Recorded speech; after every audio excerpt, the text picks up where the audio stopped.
There's a revolution happening right now, but it's not on the ground, it's right above our heads. Drones. They're promising to reshape our world in ways that honestly feel like they're pulled straight from science fiction. They can deliver things, they can inspect our infrastructure, they can even save our lives. But this story of incredible sky-high promise, well, it comes with a really complex set of challenges on the ground that we don't talk about nearly enough. Let's kick things off with a number that shows just how high the stakes really are.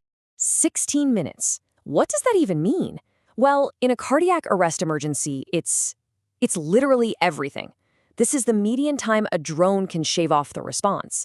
And as you're about to see, that's often the difference between life and death. So let's just ask it directly. Can a robot actually save your life? It's a pretty intense question, but all the data is pointing to a resounding yes.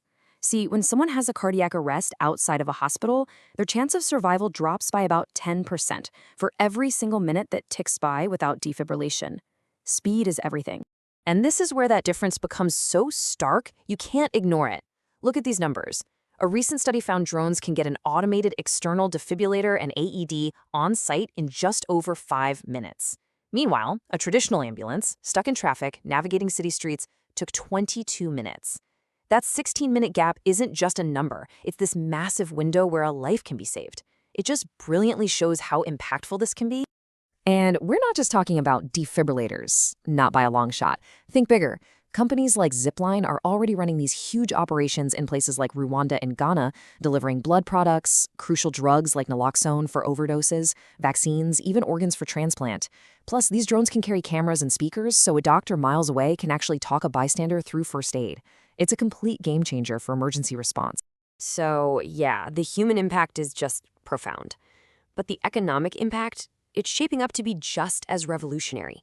This same technology is moving from saving lives to fixing some of the biggest, most expensive problems in the entire global supply chain. Let me throw another number out to you. 99.9%. That is the new gold standard for inventory accuracy inside a warehouse. I mean, that's basically perfection. A level of precision that was just impossible for humans to achieve is now becoming the baseline. And it's all thanks to autonomous drones. Just look at the difference here. Old way versus new way. A team of 7 people could maybe count 150 locations in a day, and they'd be about 95% accurate. A drone system? It can scan 1,000 locations per hour with near-perfect accuracy. This isn't just about saving on labor, it's about knowing what you actually have. One company found over 25,000 misplaced items in just 1 quarter, recovering almost $500,000 that would have just been lost. It lets people focus on smarter tasks, not just counting boxes.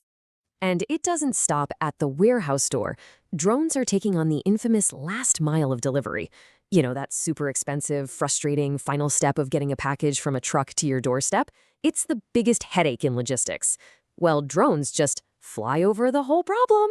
They skip the traffic, making deliveries faster, cheaper, and way better for the environment than a big diesel truck. Okay, this all sounds absolutely incredible, right? But it brings up a huge logistical question. How in the world do you run a 24/7 operation with thousands of these things in the air if every drone needs a person to manually swap its battery every hour or so? The whole system would grind to a halt. The answer lies in this hidden infrastructure that solves the most fundamental problem of all, power. And the solution is as cool as it sounds: autonomous battery swapping. Seriously, think of it like a robotic pit crew for drones. These drone-in-a-box stations are the key that unlocks almost continuous, round-the-clock operations for entire fleets. And the process is just so seamless.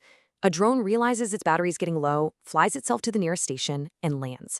A robotic arm just slides out, pulls the old battery, pops in a fresh one, and in less than 3 minutes, that drone is back in the air on its way. All of this happens with zero human help. It's amazing. Okay, so power is solved, but now you've got another massive issue. If you have thousands of autonomous drones zipping around, delivering packages, inspecting bridges, responding to emergencies, how do you keep them from, running into each other or into a helicopter? The answer is a system called Unmanned Traffic Management, or UTM. You can think of it as a totally new digital air traffic control system built just for that low-altitude airspace where drones live.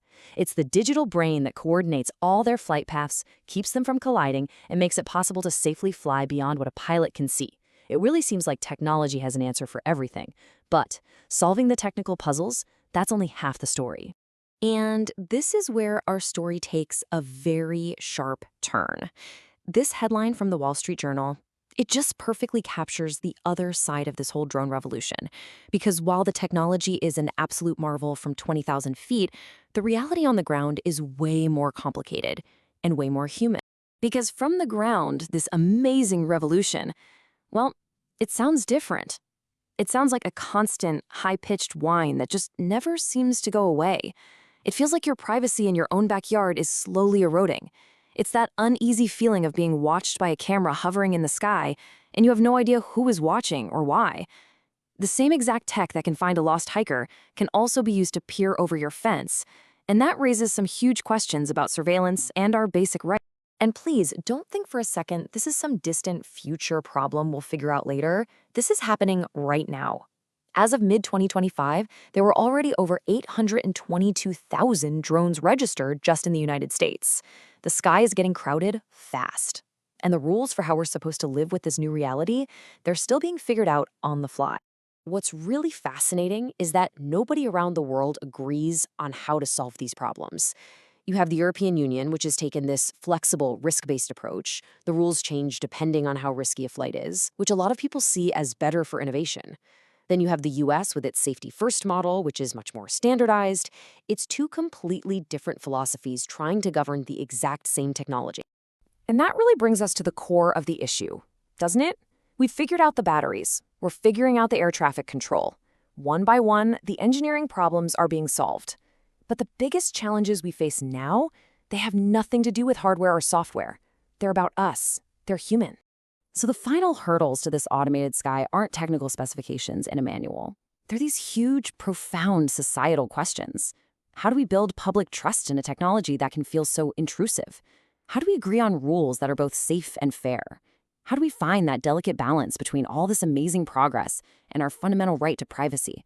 And maybe the biggest one of all, what level of noise and constant observation are we as a society actually willing to accept? When you step back and look at the whole picture, one thing becomes incredibly clear. The drones are ready to fly. The systems that manage them are ready to go. The potential to save lives and transform our economy is absolutely undeniable. The technology is here. The only real question left, the really important one, is, are we?